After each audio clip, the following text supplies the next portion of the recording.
Does your net worth determine your value? I once read a book that said your net worth is the biggest indicator of your success. Now, net worth is kind of an indicator of potential, and to define that, it's your assets versus your liability. So if you sold everything that you own and paid off what you owe, it's what's left over. It's potential, but it's not cash flow. And it doesn't really dictate who you are.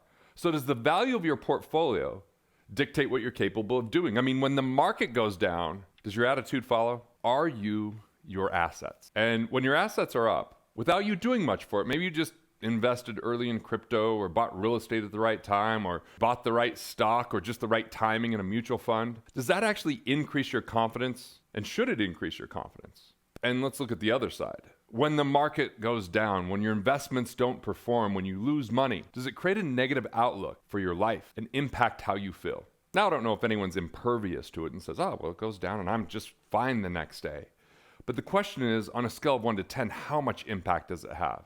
And the more impact that has on you in a negative way that dictates what you do for that day, the more you're probably investing out of alignment with what I call your investor DNA. So this video is about how do you become a better investor? How do we understand in down markets who we really are and make sure that we remain productive and have peace of mind and even an enjoyable life amidst the chaos? So what it really comes down to is how good are we at fending off envy and jealousy? I'm not always good at it. Just ask my wife. She's always taught me, like, our mistakes don't define us and they don't make us less lovable. They just make us human. So I'm very grateful for that. But I think a lot of times people get jealous of someone who bought crypto early and then they go, they're just lucky. Yeah, there might be an element of luck. But if you look at the people that were buying Bitcoin back in 2012, they view the world differently. It was more likely part of their investor DNA. And let me define investor DNA. It's your core values, and your values are it's your script for how to operate. Right? What do you value? What's important to you? What aligns with who you are? Then it's about your competencies.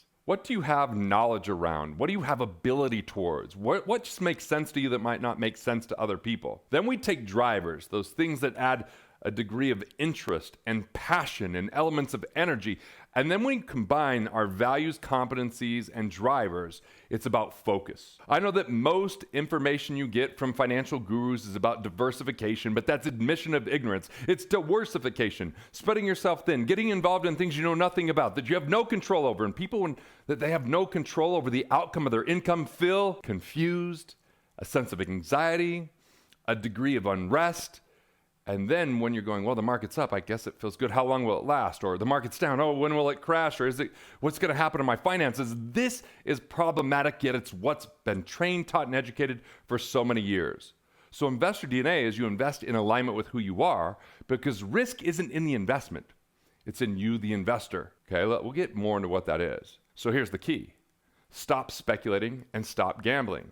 If this market chaos and downturn has you questioning yourself, don't beat yourself up about it. Go, what would I do knowing what I know now? How can I learn from this experience and understand where I should invest and not? And here's the thing. To become a better investor, it's about investing in yourself. Develop your skill sets that really matter, the things that add the most value, that create more reach.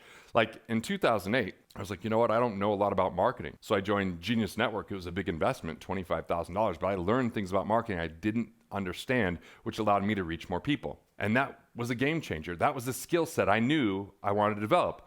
As a writer, I went through multiple courses with Scribe. I spend time with AJ Harper, who's edited for me and done writing for me. Like I simply read books and interviewed other authors. And what it did was help me develop that skill set over time. I even just practiced that skill set.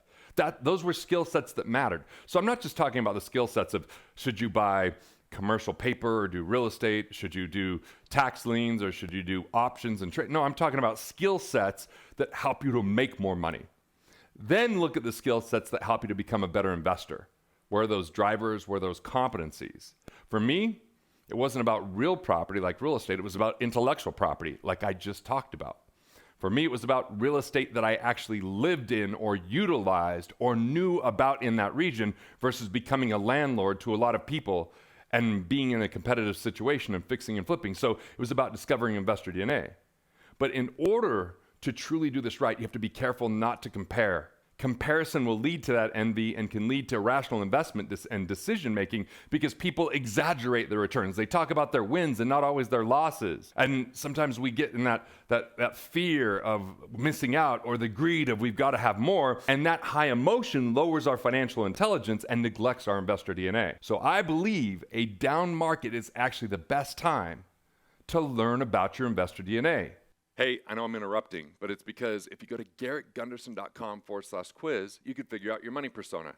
When you know your money persona, you'll be able to make better choices when it comes to your finances, understand where you've made mistakes and missteps and what was the psychology behind that, and really improve how you view money and how you work with other people with different money personas. So Garrett Gunderson/quiz, no charge, discover your results, and go ahead and comment and let us know what it was. Do you really know what you're doing, or are you relying solely on others that get commissions for separating you from your money? In this situation, what's happening with your mindset?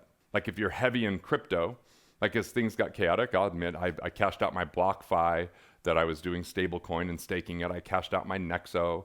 And I said, you know what? I'm going to invest in this channel. I'm going to invest in my business. I'm going to invest in my intellectual property, which I know the most about. The only place I really doubled down in was Ethereum because I really want to build a community within NFTs. So it's about utilizing it, not speculating on it. See, the biggest wealth during the gold rush of the 1840s wasn't the people that were out speculating to find gold. 11 out of 12 never found it. It was the people that sold the tools like the picks, the shovels, and the compasses that became the wealthiest. The wealthiest men in San Francisco did just that. So I'm going, which of these tools would I utilize and can I learn from? Am I part of? Versus something I know nothing about that everybody's making money. I'm like, oh, I should do that because I heard about my brother-in-law or this person or someone that made money in it, but maybe it's not your investor DNA. See, when we get into scarcity, that destroys our wealth.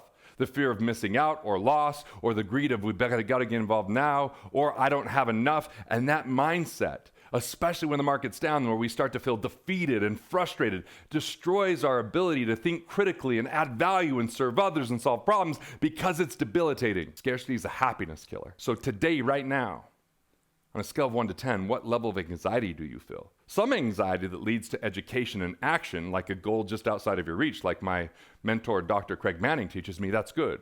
But anxiety that leads to worry, where you're losing sleep at night, where you're no longer thinking productively and fear becomes your mode and your state of mind, that's the problem. So now is the time to investigate what your investment philosophy is.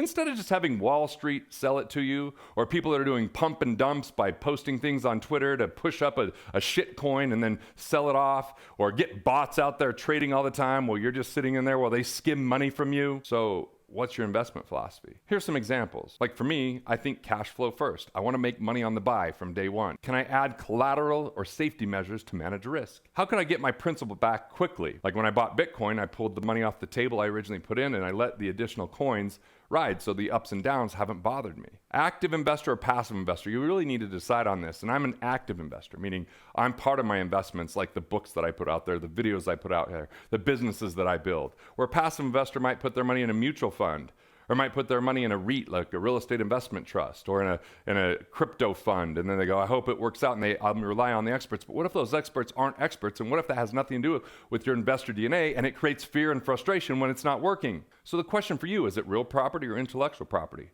Stocks or savings? Businesses or bonds? What's your vision? Where can you develop an understanding of your investor DNA? This will be key to not only survive these times, but thrive in the chaos of today, because way back in the Great Depression, a third of the people got decimated. We've seen the pictures. A third maintained, but it was harder. They had to work harder just to keep up.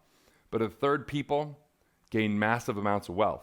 Look, money wasn't lost in this great crypto crash or these market downturns. It was transferred to people who were in the know. Do you know what you're doing, or are you merely gambling? It's hard, but if you can learn to say no, if you can learn to stay focused, the key is to grow yourself, and then your money will follow. Yes, grow yourself, your insights, your abilities, your competencies, and focus on the things that drive you so that you discover the best of who you are. And I would argue that it's about learning to keep more of what you make first by being more efficient, plugging financial leaks, saving on tax and interest, saving on non-performing investment fees, and wasteful insurance dollars that aren't truly protecting you. So, in a tough market like today, you have a choice. Feel like a victim and don't learn, or ask the question, what would I do differently next time?